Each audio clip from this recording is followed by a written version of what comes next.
السلام علیکم ورحمۃ اللہ۔ سورہ بقرہ مدنی صورت، دوسرے سپارے کا دوسرا رکوع، آیت نمبر 148 سے 150۔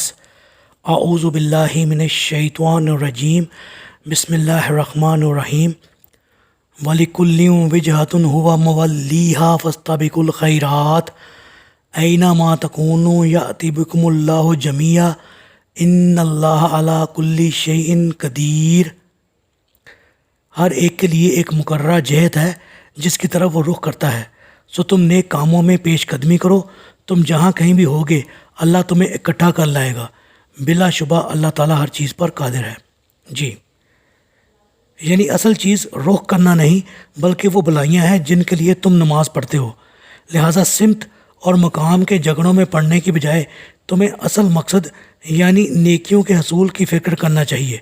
اور اس میں ایک دوسرے سے بڑھ چڑھ کر کوشش کرنا چاہیے، کیونکہ قیامت کے دن یہی نیکیاں تمہارے کام آئیں گی۔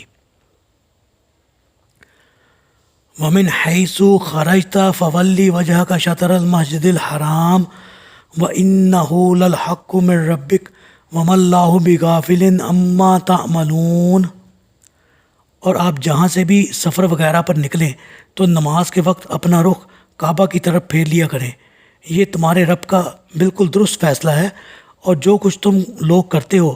اللہ اس سے بے خبر نہیں۔ وَمِنْ حَيْثُ خَرَجْتَ فَوَلِّ وَجْهَكَ شَطْرَ الْمَسْجِدِ الْحَرَامِ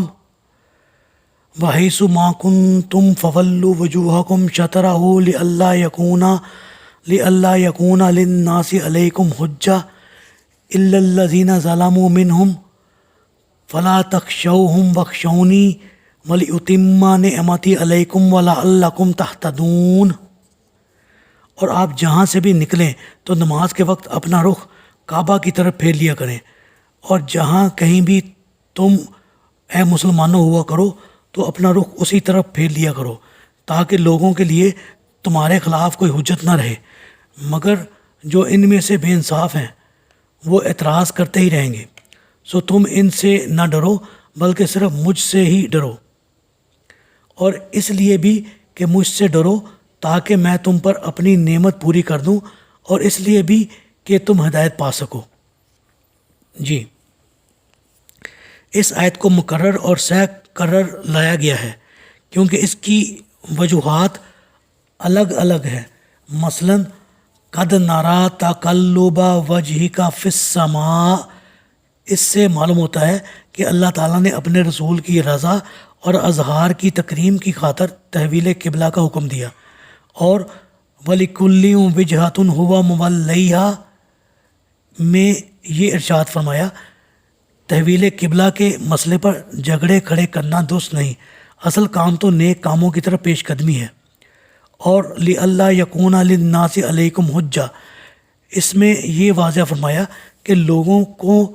تم مسلمانوں سے جھگڑنے کا موقع باقی نہ رہے۔ وہ یوں کہ تحویل قبلہ سے پیشتر یہودی مسلمانوں سے یہ کہتے تھے کہ ہمارا دین تو نہیں مانتے لیکن نماز ہمارے ہی قبلے کی طرف پڑھتے ہیں، اور مشرکین مکہ یہ اعتراض کرتے کہ دعویٰ تو ابراہیم علیہ السلام کے طریق پر چلنے کا کرتے ہیں مگر ان کا قبلہ چھوڑ دیا ہے۔ بے انصاف یا ہٹ درم لوگ تحویل قبلہ کے بعد بھی اعتراض چھوڑیں گے نہیں۔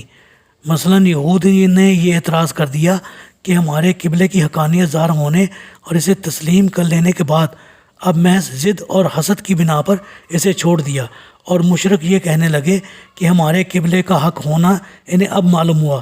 تو اسے اختیار کر لیا، اسی طرح ہماری اور بھی کئی باتیں منظور کر لیں گے، لہٰذا اے نبی صلی اللہ علیہ وسلم تم ان لوگوں کی باتوں کی طرف توجہ نہ دو، نہ ان سے ڈرنے کی ضرورت ہے بلکہ صرف مجھ سے ڈرو اور میرا حکم مانو۔ نعمت سے مراد وہی امامت اور پیشوائی کی نعمت ہے جو بنی اسرائیل سے سلب کر کے اس امت کو دی گئی ہیں۔ اللہ تعالیٰ یہ فرما رہے ہیں کہ تحویل قبلہ کا یہ حکم دراصل اس منصب پر تمہاری سرفرازی کی علامت ہے، جب تک میری اطاعت کرتے رہو گے یہ منصب تمہارے پاس ہی رہے گا، اور نافرمانی کی صورت میں یہ چھن بھی سکتا ہے۔